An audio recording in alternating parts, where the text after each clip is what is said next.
64 लाख शिष्य हुए थे उस कबीर परमात्मा के, जो एक धानक के घर परवरिश की लीला करके बड़े हुए थे। सन 1398 में छुआछात चरम सीमा पर थी और फिर उस जुलाहे यानी धानक से ब्राह्मणों तक ने भी दीक्षा ली, क्योंकि वो दुखी गणे हो रहे थे।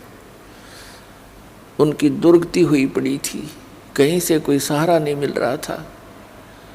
64 लाख शिष्य आज से 600 वर्ष पहले होना कोई बालकों का खेल नहीं है।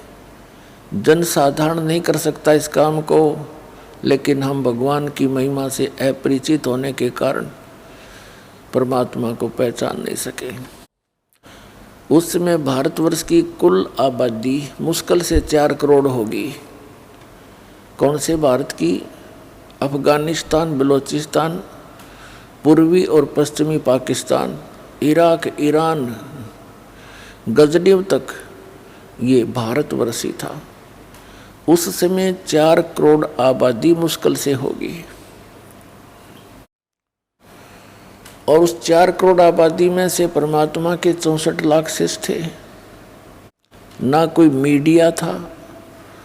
आज तो कोई भी व्यक्ति एक स्थान पर बैठ के और थोड़ी सी अटपट करके लाखों जीवों को भ्रमित कर सकता है, प्रभावित कर सकता है। उस समय 64 लाख से सोना एक बहुत बड़े आश्चर्य की बात है। भगवान बिना नहीं हो सकता। और फिर कोई विशेष आडंबर नहीं शरीर के ऊपर, बाह्य आडंबर नहीं। सिंपल मैन एक धानक जो लाहा कपड़ा बुने, क्योंकि वो समर्थ थे, उनके वचन में शक्ति थी और जो मंत्र जाप करने को वो देते थे उससे बहुत लाभ होता था। और जो गलती करते थे उनको हानि भी पैरेलल हो जाती थी, तो वो डरते थे। फिर वो परमात्मा पूछते थे कि तुमने कोई गलती की होगी इसलिए तुम्हें ये हानि हुई है, तो बता देते थे कहाँ जी हमसे ये गलती होगी, हमने ऐसी पूजा कर ली दोबारा। कबीर साहब ने बताया है कि 100 वर्ष तो सतगुरु पूजा एक दिन आन उपासी, वो अपराधी आत्मा भाई पड़े काल की फांसी। 100 वर्ष तक गुरुदेव के द्वारा बताए गए सत्य साधना कर रहे हो और एक दिन भी आन उपासना कर ली, अन्य पूजा जो तुम पहले डले डोया करते, कहते हैं वो अपराधी आत्मा फिर पड़े काल की फांसी। तो पुण्यात्मा इस परमात्मा के घर में, इस परमात्मा की शब्द कोश में असंभव शब्द नहीं है। ये वो कबीर भगवान है, वो पूर्ण ब्रह्म है, परम अक्षर ब्रह्म है, सर्वशक्तिमान है। इसकी डिक्शनरी में इम्पॉसिबल वर्ड नहीं है, लेकिन हम इससे लाभ नहीं उठा पा रहे हैं। इसका मुख्य कारण ये है कि हम इस पर विश्वास नहीं कर पा रहे, और फिर विश्वास ना होने से हम मर्यादा ठीक नहीं रखते। यहाँ से दीक्षा दी जाती है, जब सैकड़ों बार समझाया जाता है, पुस्तक भी पहले बना कर दे रखी है कि नियमों को पालन करो तो दीक्षा ले लेना, अन्यथा हमने यहाँ कोई भीड़ इकट्ठी करने का शौक नहीं है। लेकिन सभी मर्यादाओं का पालन करते हुए इस मंत्र का जाप करो, चाहे विश्व आ जाओ पूरा, कोई दिक्कत नहीं। तो जब तक हम मर्यादा नहीं निभाएंगे तो परमात्मा साथ नहीं देगा आपकी। 100 वर्ष सतगुरु की पूजा, सतगुरु पूजा यानी सतगुरु के अनुसार बताई गई भक्ति मार्ग को करते रहो, और एक दिन आन उपासी, एक दिन भी आन उपासना कर ली, वो अपराधी आत्मा फिर पड़े काल की फांसी। कुछ एक ऐसे उदाहरण, वैसे तो बहुत सारे उदाहरण हैं, लेकिन एक आधा उदाहरण हमें याद है, बाकी तो लाखों की संख्या में ऐसे प्रमाण हैं जिनको परमात्मा ने सहारा दिया, नाम लिया, सुख हो गया। कुछ दिनों के बाद फिर लोक लाज माँ के आन उपासना कर दी तो फिर दुख शुरू हो गया। उसका समाधान क्या है कि पुनरुपदेश ले, अपना नाम सुचारू करावे। कनेक्शन कटने के बाद पावर काम नहीं करती तो परमात्मा का नाम खंडित हो जाता है, आपका कनेक्शन कट जाता है किसी गलती से, नाम खंडित हो जाता है आपका। नाम खंडित होने के बाद फिर वो परमात्मा की पावर तो आप में रही नहीं, वो काम करेगी नहीं, तो आपका जो पावर से होने वाला, शक्ति से होने वाला कार्य नहीं हो पाएगा। और आपके अपने सतर का काम आप पहले करते करते थक चुके ही थे, तभी तो पावर की आवश्यकता पड़ी आपको। एक जींद के अंदर रमेश नाम का एक लाला जी है, अब भी है वो हमारा सेवक, अब भी आते हैं बच्चे। और उसकी पत्नी का नाम कमलेश। उनके एक लड़की, 2 जुड़वा लड़के, लड़की बड़ी थी, लड़के छोटे थे। उस समय वो 7-8 वर्ष के थे। अब उसके घर में के कैर टूट गया। उसकी पत्नी को श्वास का रोग,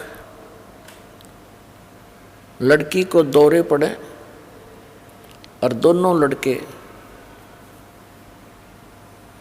वो अस्वस्थ रहे। ऐसी स्थिति थी, एक घर पे तो एक हॉस्पिटल में रहता था। और वो जैसे भी अपनी परंपरागत साधनाएं आप करते हैं वो भी किया करते थे। और सब साधनाएं करके थक चुके थे। एक हमारा सेवक था, उससे उसका कोई संपर्क हुआ, कोई दुकान पर सामान लेने के लिए गया, बात चली तो उसने बताया कि हमारे घर पे बहुत कष्ट है। हमारे सेवक ने बताया कि आप हमारे गुरुदेव से उपदेश ले लो, आपको राहत मिलेगी। तो उस रमेश लाला जी सेठ ने कहा कि भाई मैं तो थक चुका हूँ, मुझे तो आशा रही नहीं। तो भगत ने उसको बहुत से प्रमाण बताए कि उसको ऐसे लाभ हुआ, उसको ऐसे लाभ हुआ, ऐसा ठीक हुए। उसका दिल सा डटा। उन्होंने दीक्षा ले ली। दीक्षा ले ली पूरे परिवार ने, बच्चा ने भी ले ली, उसकी पत्नी ने भी, उसने भी। ठीक हो गया, मालिक की दया होगी। 3 महीने तक उनको कोई किसी प्रकार का कोई संकट नहीं रहा। 3 महीने के बाद फिर ये गुग्गा की पूजा का दिन आ गया। नाम लेने से पहले सब मर्यादाएं बता दी जाती हैं कि ऐसे ऐसे मत करना। एक उसकी कोई सहेली थी, वो उसके घर पे आ गई उस दिन, और वो किसी दूसरे पंथ से दीक्षित थी, इन राधा स्वामी पंथ से।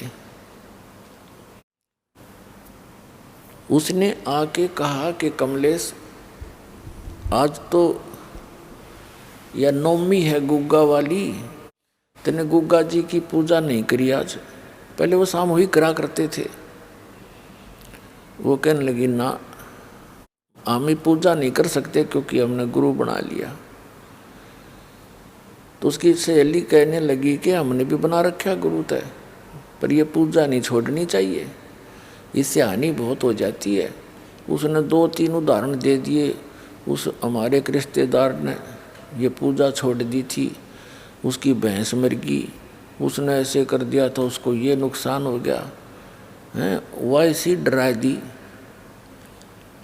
अब उस कमलेश ने वो गुग्गा फिर पूज दी। अब उसने सोचा कि सचमुच गड़बड़ हो जा। उसने गुग्गा की पूजा कर दी। गुग्गा की पूजा कर दी तो अगले दिन लड़की को दौरे शुरू हो गए। उसके दमा वाली शिकायत थी वजहों की, तो लड़के दोनों हॉस्पिटल में। अब वो लाला जी को पता चला, वो समस्या फिर ज्यों की तो हुई। तो उसने जिसने नाम दिलवाया था उससे कहा कि भाई ऐसे ऐसे हमारे तो फिर वही बात होगी। उस भक्त ने फिर हमसे संपर्क किया इस दास से। मैंने कहा भाई उन्हें कोई नाम खंड किया होगा। उस भक्त ने उस लाला जी से कहा, दुकान पर संपर्क किया कि भाई तुमने कोई नियम खंड किया है। वो कहने लगा ना, ऐसा हमने तो कुछ कराया नहीं, ना हम कोई पूजा करते ना कुछ और करते, सब त्यागते। अब उसको पता नहीं बेचारे को। वो भक्त कहने लगा नहीं, जो गुरुजी ने कहा वो सच्ची पाओगी। वैसे हो ही नहीं सकती ऐसी। पहले 3 महीने पहले भी तब भगवान वो ही था, तब कहाँ गई थी सारी बीमारी तुम्हारी ठीक हो गई थी। वो दोनों जने घर पर आ गए दिन में। अगले ही दिन, पहले दिन गुग्गा पूज रखी थी। उसने उनसे पूछा, बहन कमलेश था कि सच्ची बता तूने कोई गलती तो नहीं कर दी, कोई ऐसी पूजा पाठ तो नहीं कर दिया या कोई और नियम भंग कराया हो जो बता रखा था? नो बोली, ना भाई मैंने कुछ ना करा। ना न्यू क्यों कर करा थे? हम सारे नियम जान रहे हैं, हमारा तो बहुत सुख हो गया था। वो बोला, ना मेरा तो ना जच्चा बात। वो कह रहा था, मैं घूमता घूमता उनके पिछली साइड में चला गया, उन्हीं के आंगन में। पीछे एक बरंडा था, आगे भी बरंडा था। पिछली साइड में बरंडे के में एक प्लेट सी रखी एक स्टूल पे, और उसमें जंतर मंतर से करे हुए धूप धाप सी रखी।